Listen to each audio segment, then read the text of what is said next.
Hey everyone, welcome to the show, the Ed Talk Show. My name is Ed Oliveros and I'm excited about today's show because first of all, it's our very first episode. So I'm very excited about that. It's kind of been a long time coming. And I'm equally excited today because of this man to my right, Jay Nepomuceno. Welcome to the show, Jay. Hey, thanks, Ed. Yeah, no problem. And Jay, if you don't mind, I'm going to introduce you to those that may not know who Jay Nepomuceno is. Jay is actually a national speaker. He travels around the country and he goes into different conferences talking about various subjects. However, he does focus on mental health, and that's actually the topic of today's episode. We're going to talk about mental health. I would say that both Jay and I are empathetic on the subject.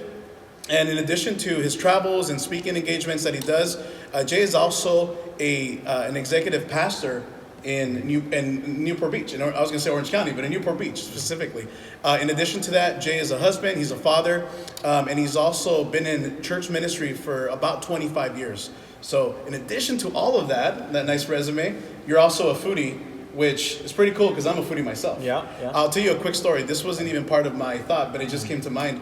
I had a friend who texted me yesterday and said, "Hey, are you available for lunch?" And I said, "Sure, let me talk to my wife and see, where we should go." And he texted back and he said, "I've already texted her." She says that you're the foodie, so you have to decide. Yeah, there you go. So you're probably like me. Yeah. But he's also what I consider a residential or an expert in all things donuts, right? Yeah, that's right. By the way, we'll talk about donuts a little bit later. But Jay, if you don't mind, I'm going to start by starting with a statistic and something I consider really a sad statistic, and then we'll kind of delve in and dive into this conversation, right? And the statistic is this, I'll read it from here. It says, close to 10 to 15% of teens struggle with symptoms of depression, while 1 in 5 adults grapple with significant mental illness. Yeah. And when I read that, Jay, I thought about my son who's 13, who's a teenager, who's thankfully not depressed, but I'm thinking, what about all his friends, right? And I was thinking of my childhood and my teen years. And in addition to that, I can definitely relate to this, as I think you can as well, the 1 in 5 adults, right? So what I think it's a sad statistic, and I was actually having a discussion with someone, and I said, these are the statistics that are made aware of, where those people who don't even want to mention it or talk about it, Right. they for whatever reason, they might be embarrassed.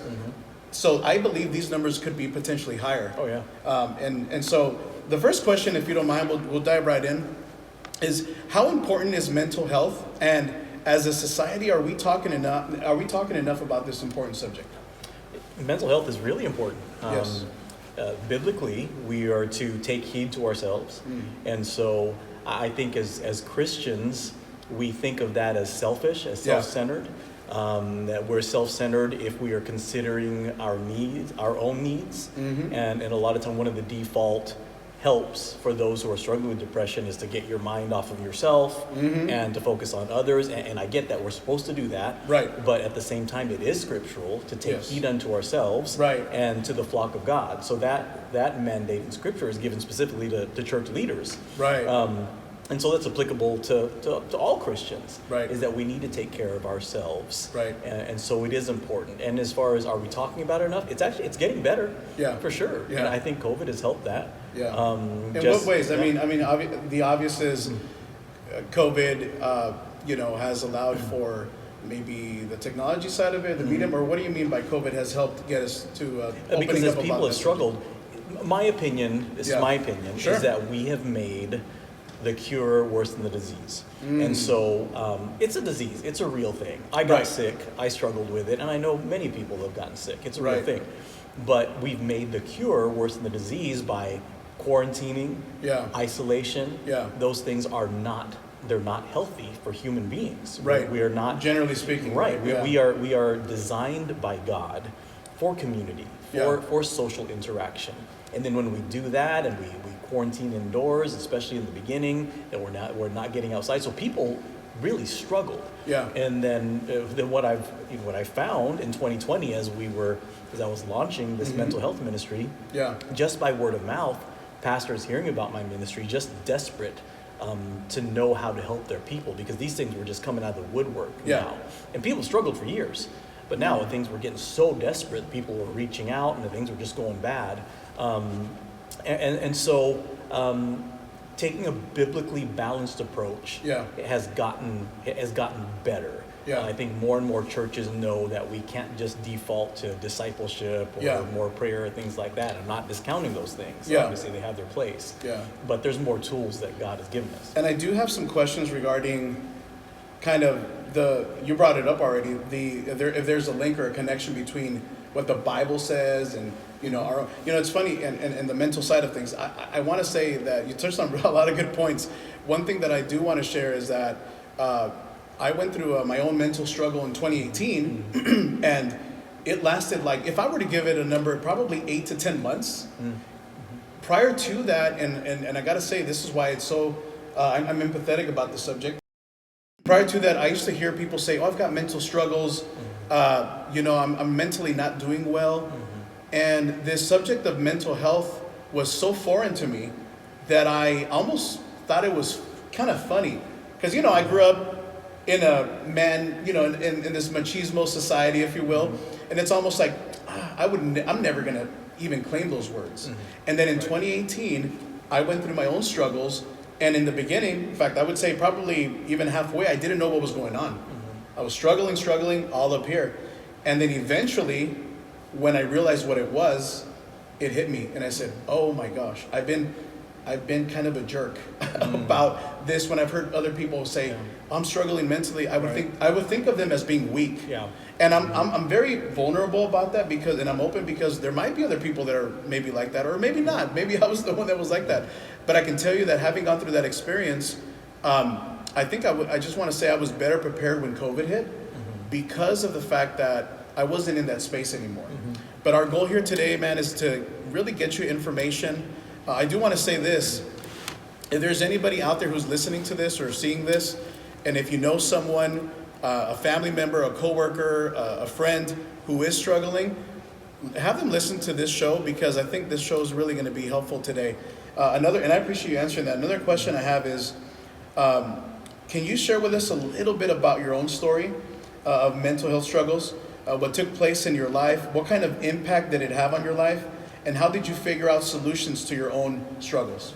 Yeah, I was youth pastor for 18 years, a full-time youth pastor in a thriving church, good-sized youth ministry. And in my final year of youth ministry, we took a missions trip. We stayed stateside, and one of our young men drowned in a rip current. While we were just taking the day off, just having fun from the work of the busyness of the week. Right. And a couple other of our teenagers were caught in this rip current, and they don't know how they survived, but God pushed them back in. It obviously wasn't their appointment, wasn't their time. Right. And then so that, I mean, really the bottom line is I just couldn't stop being sad about it. Right. I couldn't stop being sad about it. Because it was under you felt like you were responsible. Right, yeah. It happened on my watch. Yeah. No matter, however you want to paint it, the bottom line, it happened on my watch. Right. And that's really hard to... Oh, I can imagine, Yeah, and I always came, because we did a lot of missions trips and been to much more dangerous places than Washington State. And I always went in with the commitment that nothing would happen to these kids. They're my kids. I will give my life for them. Wow. And you just go into that as a youth pastor or anybody is in charge of kids. I think that's just natural. And so, I just couldn't stop being sad about it. And this thing just spiraled and snowballed because I was holding it in.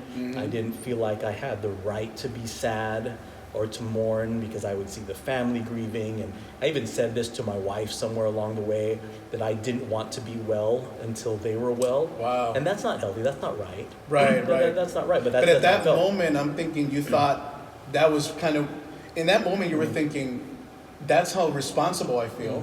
That I'm willing to not take care of me until I see them heal up first, and then I can probably let myself. Is that kind of how you see that? Right, and then of course the other teenagers. There were a total of 12 teenagers on the trip, and then trying to help them or rescue them, I guess was kind of my mindset. Right. I had a whole youth group of 60, 70 kids that were really impacted by this. They loved this young man, Paul. He was a leader in the youth group. My own kids sang with them. They were very close. He was really like one of my own. I loved him like one of my own. Your own children. Yeah. And then so going through the whole thing of guilt and blame and shame, it's just so ugly. And and I just didn't have any tools to deal with it.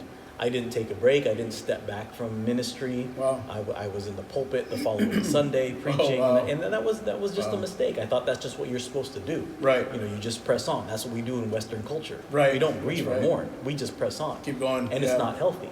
Yep. And then so I never took a break. I never backed off, and I felt an obligation to everybody. And there's a balance somewhere, but I was just falling apart. So I needed.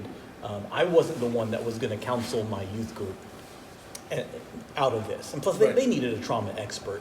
But I mean that's a deeper subject.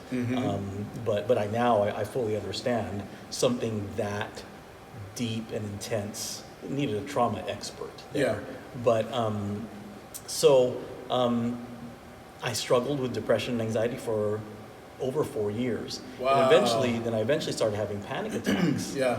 And that's a long time. Yeah. I mean, sorry, I don't mean to interrupt, but Yeah. like I said, 8 to 10 months was mine, and I felt like I was drowning. Yeah. There was a point where I just was like, it's amazing how, I mean, you can talk about this a little bit later too, but I think, and I'm not an expert in this, but I'm just sharing kind of my own story. There was moments where my mind was so focused on the negative, that I felt like it was changing my physical. I mean, I was literally feeling sick, and I didn't know this until later when I did more research, that your brain, you know, your thoughts really can change your physical. Right. And I know, looking back, right, I knew why I was feeling like, metaphorically, like I was drowning. It felt that way. And so you're saying, hey, you know, I didn't take a break for 4 years. That must be, I mean, I can't even imagine that, honestly. 8 months was too much for me. Right. So that's pretty crazy. Yeah. At some point, did you, I mean, I know it was 4 years, in those 4 years, were you trying to seek help? And that might be kind of an elementary question, because if you're like me, I was very careful about who I talked to during that time, but I was trying to seek help.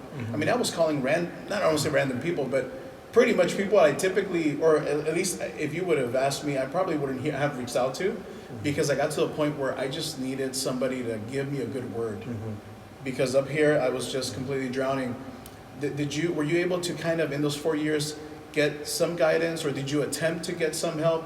And how did that go before you got to the point where you got the actual help you needed? Yeah, in the beginning, I was just so embarrassed. Yeah. Because you know, I'm a man of God, right? Yeah. I counsel people. Yeah. And I need counseling. That was just a ridiculous idea for me. And that's so sad. And a lot of people in ministry feel that way. And it's not right. People in ministry, church leaders, are human too. Absolutely. And sometimes we need guidance and help. Yeah. And so at first I was just so embarrassed. And then I got scared because I knew it was something. I don't remember how long it took for me to realize, man, maybe I'm depressed. Yeah. Because I just realized, you know, because I'd been discouraged before. We've all experienced discouragement. Absolutely. But depression is a whole nother monster. Yep. And then when I realized, man, I'm just stuck. Why can't I stop being sad? Wow. And then I got scared. And then so I would call a couple friends, and they were good to me. And it was just, and then I opened up to some church leaders. I did talk to a certified biblical counselor, and they just weren't equipped. And that's another deep subject there. Right. And so I tried. It wasn't until close to the very end where the panic attacks had set in. It was really killing me physically. Yeah. That I'd failed a physical. My blood pressure was at 180 over 120. Wow. And so it confirmed what I feared, that it was physically killing me. Yeah. And so I let my pastor at the time know. He contacted Pastor Doug Fisher down in San Diego, who's been very public about his experience with depression. Oh, wow. And then he referred me to a man who is a pastor. Yeah. He's pastor of the same church for now, it's 39 years. Wow. But he's also a clinician. He's a clinical psychologist. Yeah. And so that's what I needed. I needed that kind of guidance out of my PTSD and anxiety and depression. I needed that kind of help. Yep. And so that's when it finally came to an end where I was like, okay, I messed up. I mean, really, I was open with my pastor, because I had to tell my pastor, I might have to resign. Right. I don't think I could do this anymore. And that was the main reason I finally opened up to my pastor, just to give him a heads up. Yeah. Hey, I don't know if I can keep doing this. Yeah. So that's how that came. Let me ask you something, because I'm curious. That was towards the end when you finally opened up to your pastor, right? And said, I might even have to resign. Would you say that up until that point, you weren't even willing to have that kind of conversation? Yeah, it was not completely open and honest. Okay. And Because so I'm sure you were trying to sort of put a facade. Right. For example, Oh, yeah. you're out there, if you're out in front of a crowd every week, right? yeah. You don't want them to know Right. what's going on Yeah. up here, so you put up some sort of wall or facade that Yeah. says, hey, Yeah. Jay's got it all together, Right. but you're like not doing No, well. I'm dying on the inside. You're dying on the inside. And then right. it's even more exhausting Right. to put on the facade. Yes, sir. I'm Yeah. teaching and preaching every week. I'm in music business. I'm leading the singing. I'm in front of a congregation of 500 singing Victory in Jesus, and I'm dying on the inside. Wow. It's so exhausting, and it's just this snowball Yeah. downward spiral. It's really, really ugly just Yeah. trying to fake your way through it. That's right, And it yeah. just caught up physically. Yeah, Yeah. that's amazing. And then when you got this meeting with this clinician, you said you needed that. What did he do differently that nobody else had done before, right? Because I'll tell you, personally, I didn't meet with a clinician, but I had talked to some people who, again, I was willing to talk to just about anybody who I could think of would be worth talking to, if that Yeah. makes sense. Right. It wasn't just anybody, but I had a particular set of people who I trusted and confided in, who I said, if I tell them what's going on up here, I would think, what's going to happen after they know this about me? Because Yeah. kind of like Right. you, I was embarrassed. I was Yeah. like, Yeah. I don't want to share too much, but I feel like I need to share enough to get them to see that I'm desperate. I need Yeah. help. And believe it or not, one of the things I did was I reached out to people a couple people who I didn't even really know through Instagram, who were pastors, who I had seen them talk a little bit about this issue of mental health. That's awesome. And I just said, I just need to shoot an email or, Yeah. or a message and see what comes out of that. But it took some time. I got advised by some people that immediately, as soon as I kind of heard their advice, I knew that wasn't helping me. But it really took somebody pointing out some things specifically about me that got me to realize, okay, this is a mental thing I'm going through. Because remember, I didn't know what it was in the beginning. And then, I'm an entrepreneur, and so I think I love watching like the Tony Robbins of the world, those guys. Yeah. And one of the things you learn is about the mindset and how what you focus on expands. So for the first time, I realized that the entire time I was focusing on negativity. And I thought to myself, okay, from a very logical, purely simple perspective, if I don't focus on that, that might help me a little bit. And so my plan wasn't even to share my whole story really, but that's when I started coming out of that. When I finally was able to not focus too much on the events, I'll call them the events that were happening in my life, because your event is massive. So going back to my question, when you spoke to the clinician, what did he say? How did he do things a little differently that you knew, okay, I feel like I can breathe again? Yeah, first thing is he talked to my wife. That was huge. Obviously, Amazing. He's an expert. Yeah. And so he knows someone like me is not going to be completely honest right away. So Wow. let's save a few hours of Yeah. digging. Yeah, And yeah. he talked to my wife. And one thing I really appreciate, he did check on her too, Yeah. because it is hard on the spouse. Absolutely. And she was just so heartbroken and tired and just, of course, just worried. And so checking on her, which was such a blessing to me, Yeah. and then getting her perspective. Yeah. And because he was right. The truth was I didn't open up the whole thing. Yeah. It took Wow. probably about 4 hours of what he would call intake sessions Yeah. before he felt like he got a really good picture of what was going on with me Wow. from me. Yeah. But getting it from Brenna, really, okay, he knows, at that point he knew you need to take a sabbatical. Yeah. Right, you're really, he just from what he heard, what Brenna told him, Yeah. that I was really close to a full mental breakdown. Wow. If I don't want to go on medication, if I don't want to be admitted into the hospital, you need to stop working right now. And so he got Brenna on the side, and really they really pushed, because I didn't want to do that. Yeah. It just was me not work for 2 months, not minister for 2 months, and I needed it. Wow. And so those were the big things. He got Brenna's, my wife's perspective. Yeah. Huge. He listened for 4 hours before he made a decision. The biblical counselors didn't do either of that. Right. They didn't talk to my wife, and they made a decision. I had one biblical counselor that I talked to that already made a decision before we came into a session, just by talking to like people in the church. Wow. So that's not right. No. And then another counselor that after maybe a 50-minute session had the answers. And that's just, if you don't know, you don't know. Yeah, right? that's right. And that's not a statement to say all biblical counselors are worthless. I'm not saying that. Right. But we do as church leaders need to stay in our lane and understand where, we might be limited. Sure. And so that was huge. That's just kind of a tip of the iceberg. That was the start of my healing. Yeah. That's awesome. And that's what we're having these discussions. You and I are of the opinion that we need to talk more about it. Mm-hmm. And I'm, like I said earlier, and I'm being redundant here, but we're both empathetic because of our experiences. But truthfully, whether you go to church or not, you're more than likely 1 out of 5 adults, right? And maybe even higher than that are going to deal with mental health struggles. And so we want to make sure that you know where to go, resources, people to talk to. And obviously it's very important to talk to somebody who's an expert. Would you agree? Yeah, sometimes you need because sometimes you have somebody who may not be the expert, right? The next question, what are some concerns that you see in 2022 that perhaps weren't as prevalent when we were growing up in terms of just how things are today versus 20, 30 years ago? Yeah. First thing is information. Information and then misinformation. Yeah, that's right. I mean, really one of the big things when I preach a mental health conference or seminar, and I talk about anxiety. Anxiety is really kind of turned into the biggest part of my ministry. At first it was depression, but then as I've gotten to know churches and I've been in these churches, anxiety is really the big thing. Yeah. And so one of the things I encourage people is they need to either stop listening to the news altogether or really limit their time. Right. I personally give myself a 20-minute limit on the news. Wow. And just because you just be bombarded with negativity and fear.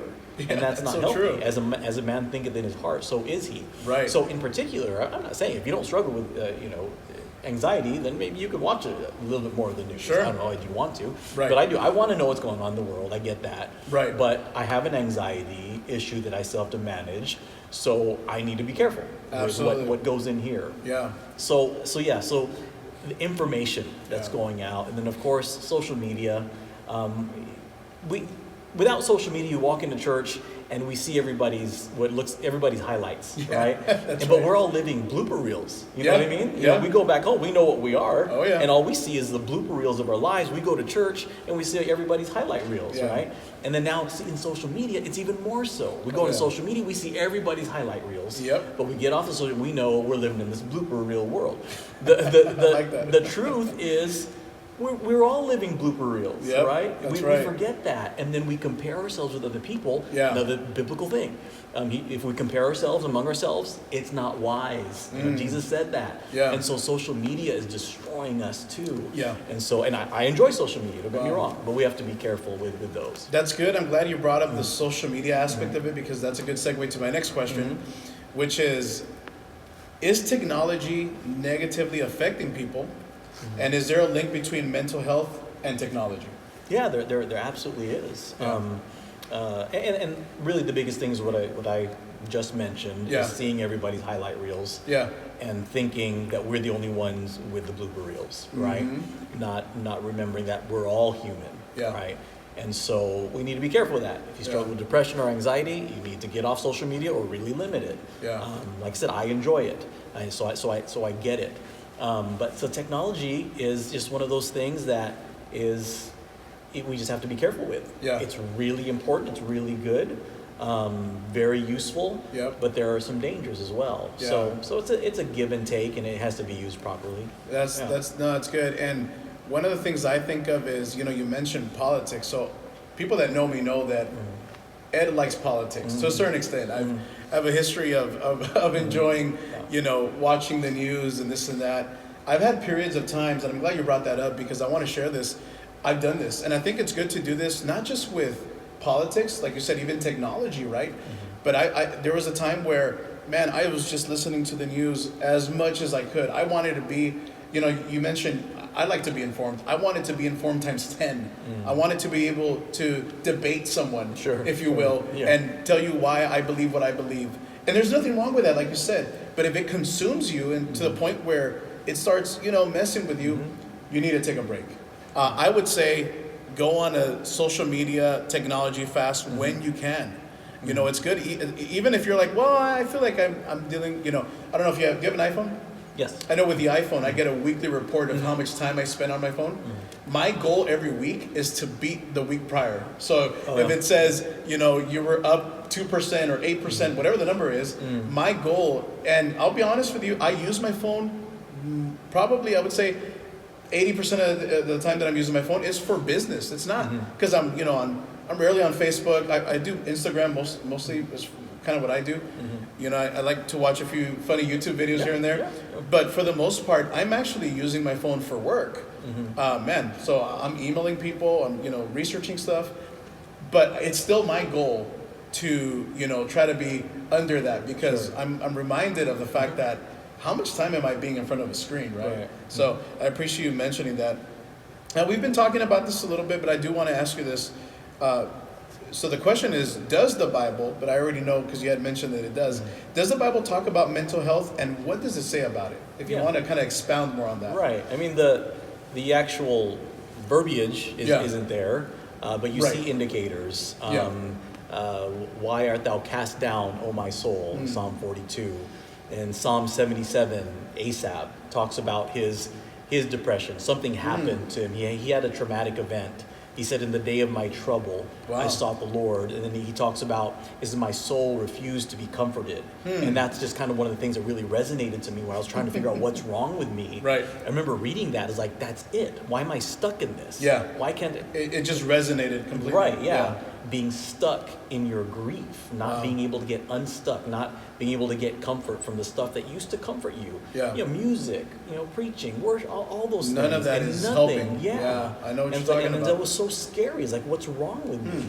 And so we see these different, and then you'll see indicators of PTSD in Psalm 55, talking about the horrors of death. You even see, Paul. He talks about some, he went through some traumatic events, and he listed them in 2 Corinthians 11. Those are traumatic events. And then he talks about having, the cares of all the churches, maybe some anxiety. He says, notwithstanding all those things that are without, so there's some internal struggle that he has. Yeah. And then so we could talk about Elijah. We could talk about Moses. We could talk about Jonah. That's obviously, that's sin-based. He had an anger problem. We can talk about Job, where he hurt so bad, but really, when you study that, it was his friends that got him cascading. They were just giving him the wrong counsel and condemning him where they shouldn't have, and made things worse on him. So it's there in scriptures. We just a lot of times we just don't know what we're looking for, or we haven't looked for it. And so, but it's there. So it's definitely not something that is new. Right. Meaning mental health, we're talking, it's going back thousands of years. Because like you mentioned, all these characters in the Bible, the words mental health, that verbiage isn't there, but the description of it is, right? Other words, it might use the words like depression or words like struggles or torments or whatever, but it's definitely there. The next question I have is there any agreement or connection between the Bible, what the Bible says about mental health or mental disorders, and what science or the medical field say about it? And I guess my question is, we've been talking a lot about a biblical perspective, moving a little bit more towards like the science perspective or the medical perspective. Is there any link that you've noticed between them? Oh, this is exciting. This is one of my favorite things, really. Awesome, yeah. And I love when science catches up to the Bible, because the Bible, it has science in it, right? Sure, absolutely. And so so you can go, I think ideally, if you can have a situation like me and go to a clinician who's also a Bible-believing Christian, of course, that's the ideal. But you're struggling with depression or anxiety, you can go to a secular therapist, and what they might do, there's a really good chance what they'll do is assign you to do a gratitude journal every single day. Wow. A gratitude journal every That's single day. awesome. They'll call it gratitude meditation, gratitude therapy, whatever. And the Bible already speaks to gratitude, Yes. right? Be Yeah. careful for nothing, right? Yeah. Be full of care for nothing, anxiety, anxious, but in everything by prayer and supplication with thanksgiving. Yep. Right? And so this is how we battle anxiety, or even traumatic anxiety. Yeah. Is to harness the power of gratitude. Wow. And so now we know what physiologically happens Right. with gratitude. When we're just thankful people, there's just literal neurological power going on in our brains. Yeah. And the Bible already spoke to it. That's and amazing. so it's there. Yeah, And that's awesome. there's just some different things that we can. Basically, what I'm saying is that there's so many more tools Yeah. to help us out of our grief and our anxiety than Yeah. just read the Bible. And Yeah. yeah. And look, like I said, some of you listening might not even read the Bible or even be Christian. I get that. Now, we're both Christian, and so reading the Bible helps us out. But when you're in a very deep mental struggle, I would say I don't know about you, but like you said, those things that typically help me aren't helping. And that's when you start feeling, okay, this is really weird. Why am I not joyful? But one thing you mentioned about gratitude that I love is this, because I teach my own kids, probably on the daily, be grateful. If I see a little bit of something that I don't like, an attitude or something, I'll say, hey, I'll remind you, you need to be great. You're probably not thinking about the things that you have that many others don't have, right? And sort of preaching just gratitude. But it really does do something to you because, going back to what I said earlier about what you focus on expands. I think that if you focus on what you don't have, right? If someone has something and you want it and you don't have it, you can't achieve it, you can't afford it. If you focus on that, you're not going to be a happy person, Right. Because you're going to be worried about how do I get that, and so you're not grateful. But if you say, you know what, I'm not going to worry about that. I may attain that one day, but I just need to be grateful for what I have. If what I have is a pair of Vans, and that's all I have, I should be grateful for that, Right. Because I know there's someone out there, not in another country, although in another country for sure, but in this country who may not Right. have a pair of shoes that at all, or that may fit them. So, I love that subject so much, and I could have probably a whole episode about Yeah. gratitude because we have Thanksgiving, and I know we all know this, but yeah, don't just be thankful on Thanksgiving. Be grateful every day Yep. for life, because truthfully, I've noticed in my life that when I am grateful, I'm happier. Yeah. Absolutely. It's as simple as that. Right. And when you're focusing on the negative, it's hard to even be grateful, right? It's almost Right. It's almost like they're counterintuitive. Yeah. You can't be happy or grateful and be in a bad spot. Yeah. When you're grateful, that sends those signals to the brain, as you mentioned. The neurological stuff goes on, the science part of it, Right. and it changes you as Yep. your physiology, Heals your you, body. yeah. It Calms your heals brain, you. yeah. Yeah, so that's awesome, and I love that. Next question. What are some preventive measures that any of us can take to prevent or lessen the pain brought on by mental struggles? Prevention is always better than intervention. Right? Absolutely. And Yeah. so when we get in a bad place, Yeah. cry out for help. Yeah. And especially if you have a good support system, you're in a good church. Yeah. You have good friends. People will help you. They Yeah. will. They want to. We just don't know that you're hurting or whatever. Right. Right. And so people will intervene. Yeah. Christians will intervene. But yeah, if we can prevention is the big thing. Would you say And so- prevention is probably best attained by these conversations? In other words, let's say you have somebody who's listening to this and they're just, they want to listen into this subject, but they've never dealt with mental health. As I was prior to 2018, I had never dealt with that. And they're now listening to this for the first time and they're thinking, I've never been there. These guys, I hear what they're saying, but Right. I've never experienced that. Yeah. Would you tell that person, hey, this is how you prevent that? I guess, what kind of message could you send to someone who's not gone through it yet Yeah. for them to be kind of ahead of it and say, hey, if it ever happens, because I know I'm human, it could happen, Right. 1 out of 5, right? What can they do? Maybe, and I'm not trying to put you on the spot, but is there anything that you can say, hey, if you do these things, that can help you prevent it? Right. Maybe is it just being knowledgeable about the subject? Yeah, if Yeah. it starts there with knowledge. Yeah. But the big thing is stress. Stress is the killer. Acute stress, nothing wrong with that. We're in a Yeah. dangerous situation. Right. God designed our brains for the panic response to kick in, Yeah. and that acute stress, nothing wrong with that. Bearable. The body calms itself Yeah. down. It's chronic stress. Yes. And so oftentimes, like for me, I had this traumatic event. Yeah. Obviously, all the stress, neurochemicals and hormones all went wild, but I never calmed it down completely back to baseline. Yeah. And so I lived in this chronic stress, and that's the killer. Yeah. That's what changes the chemistry of our brains. Wow. It's this we're living in this slight buzz of panic. Or survival. Yeah. And so that's the killer. So chronic stress is the killer. So here's what we do. When people come to me, in particular men, if they didn't have a traumatic event, then we just start talking about their lives, what's going on. There's stress at work, this or that. Then I'll just ask these questions that seem silly, but do you have a hobby, right? Do you have some type of creative outlet? Do you take any days off? De-stressing. Yeah. So there you go. Exactly. So when you look at stress, what can you do to just to get rid of stress, right? Help relieve and that, so if there's some stuff that you can get rid of or stop doing, you can do it. But and obviously, would you agree that it could even be relationships? Yeah. Bad relationships? Absolutely, right. Because I'm just thinking, I think a lot of people think in terms of, well, I'm stressed about something, maybe my job, I'm not happy there, or maybe, I don't know, some other thing. But relationships can even affect you. Right. And I think that's a tough one for people. I've been happily married for almost 15 years now. I've been married a long time too.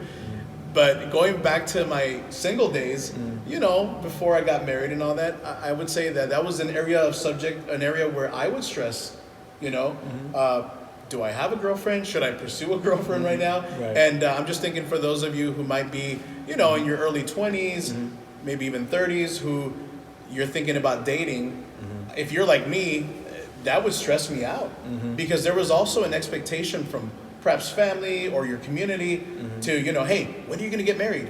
You don't have kids yet and this and that. So I'm just thinking, one of the things I did to kind of de-stress without even knowing that would help me, looking back, I know it did, was something as simple as play sports. Yeah. I played a lot of basketball, Yep. and man, I would go out there, spend 3 to 4 hours a day, and that was helping. Right. Because during that time, I was focused on playing ball. I was focused on having a good time. I wasn't focused on, should I be dating? You see what I'm saying? So I think taking your thoughts and your minds and putting them in a healthier area is super key. Right. So I agree with you with that. Yeah. Okay, good. So that kind of covers the preventive there. How should people, say friends or family, treat those that are going through a mental struggle? And I know we've kind of talked about this, but if you could just give me a 1 or 2 liner on that.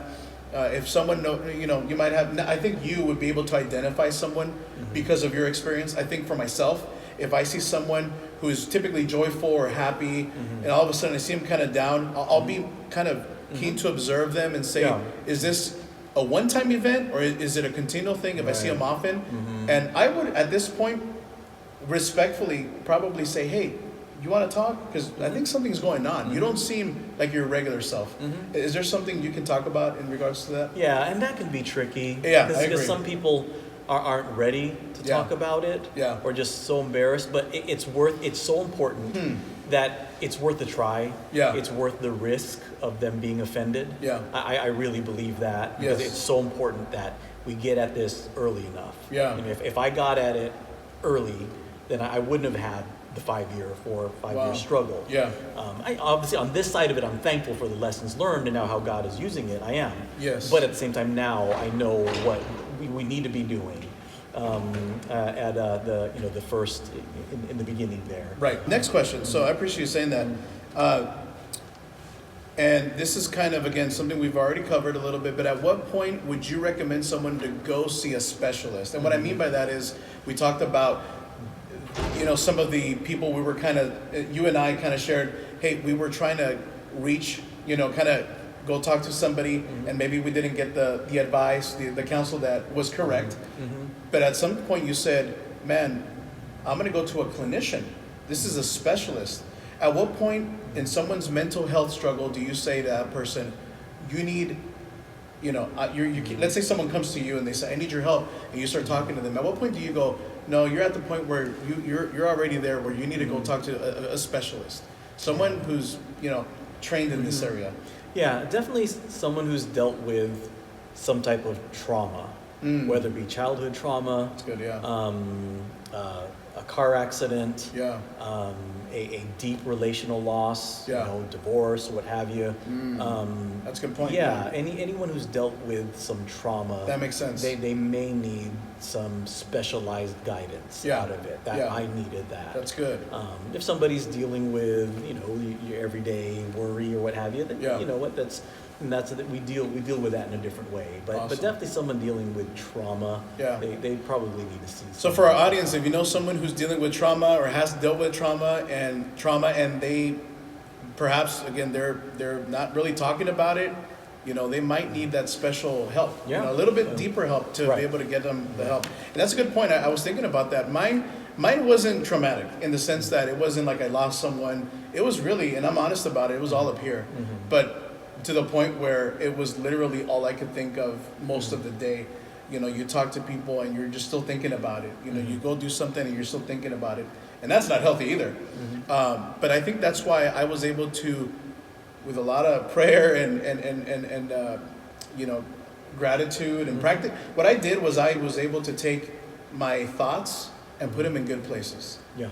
And take the attention away from the things that were getting me to think bad, sort of bad thoughts. And I said, I need to take that energy and put it in a better place. Yeah. And it didn't happen overnight. Right. It started with one purposeful attempt, and then another and another and another. And the more I did it, wow, I feel like I was again being able to breathe normal. I wasn't feeling like my body was, like again, I always describe it as like you're drowning. It's almost like I felt like I almost felt like I was hyperventilating at times. I would call my mom or call dad and have a conversation, and I would tell them how I was feeling. And the more I talked about it, the more anxious I would feel. And as I started practicing healthier habits, if you will, where I wasn't focused too much on it, I noticed I wasn't getting that anymore. So, and I knew it was going to take time. But no, I appreciate you mentioned that about trauma, because I think that's a whole different level for someone who's dealing with mental health. What are some good resources for someone who is seeking help with their mental health? I know you mentioned like a clinician. Is there something, or perhaps I know you said you yourself will talk to people. Can you talk a little bit about that? Well, yeah, my ministry it's called The Climb. So do have a website, theclimbministries.com. Awesome. Also, Facebook is probably my biggest resource. I do post there regularly, so you look for The Climb Ministries on Facebook. But for people who are readers, one book it's an easy read. We're going through it right now we have a mental health community group here at Liberty, and we're going through a book called Spurgeon's Sorrows, which is awesome because it just details Charles Spurgeon's lifelong experience with depression, his struggle with depression. Oh, wow. And I didn't even know that. We don't know that, Wow. He's the most quoted preacher of all time. Right. But for whatever reason, we don't deal with the depression part of it. Spurgeon's Sorrows. Yeah. He had a traumatic event, and from 22 to 23, the rest of his life, he struggled with depression and anxiety. He called it nervousness, and the verbiage is different, but it's there. And so that book is a real eye-opener for people who just want to understand it. And maybe just the name Charles Spurgeon is like, okay, if he went through this, then maybe real Christians can go through it. Right? Wow. And so that's been a big one as far as people, just helping people that have reached out to me. That's awesome. And then just, there's some good podcasts out there, Christian faith-based podcasts on that. And so people can learn if they care. They can learn. Absolutely. I agree with that.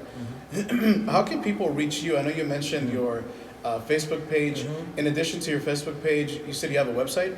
Give us that website again, and then we'll also post it at the end of the video. But give us that website and the Facebook page. And are you on Instagram or anything else? Twitter? Yeah, not really. I am on Instagram some, but I don't really use it. But theclimbministries.com, THEclimbministries.com is the website.